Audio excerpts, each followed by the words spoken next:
Hello, I'm Dr. Anthony Silvestro here with Jonathan Eckel, and we've got some exciting news to share with you. See, in Darwin's day, the prevailing explanation for organic diversity was the story of creation in the book of Genesis in the Bible. According to biography.com, in 1858, after years of investigation, Darwin publicly introduced his supposed revolutionary theory of evolution in a letter read at a meeting of the Linnean Society. On November 24th, in 1859, he published a detailed explanation of his theory in his best-known work on the origin of species.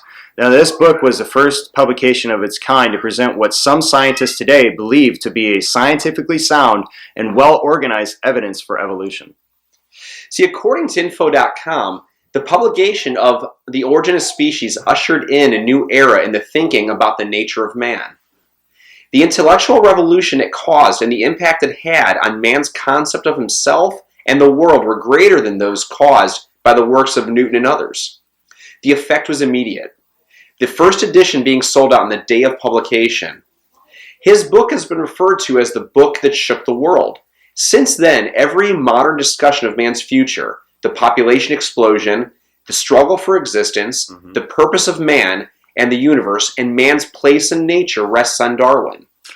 In just 2 weeks, Anthony and I have a book coming out that will shake the world of the Christian, that is confused about some of the sciences out there, as well as the unbeliever who has put their faith, and I did say faith, in some of the prevailing sciences as well. See, the reality is God teaches in His Word that the universe is only 6,000 or so years old, and that He created everything to reproduce after its own kind. We are not the product of random chemical reactions, and we certainly did not evolve from lower life forms. And we know that God made Adam from the dust of the ground and Eve from a rib of Adam, and we know that everyone is from Adam and Eve. We are one blood and one race. See, about a year and a half ago, John, you kind of cornered me in your garden at your house and said, hey, we're going to write a book. Yeah, that's about how it went. And the reason I approached you on writing a book was because at that time I was getting a lot of questions from a lot of Christians on why can't evolution and the Bible mix? Why can't Christians believe in evolution? And I wanted to put out a book that can explain why they don't mix and why they can't mix.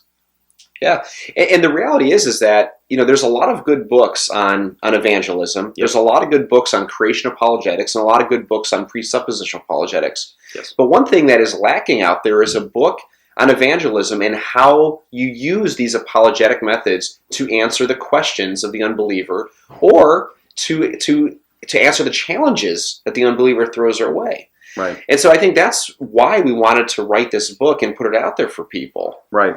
Not to mention the perversion of what's going on in the church today, this mixing of man's ideas with evolution millions of years, which are not God-centered. In fact, they're anti-God. Absolutely.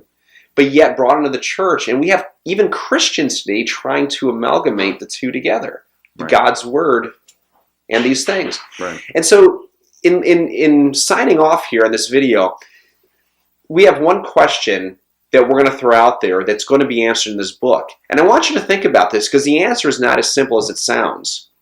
Why did Jesus have to die? For that answer, you'll have that book in 2 weeks.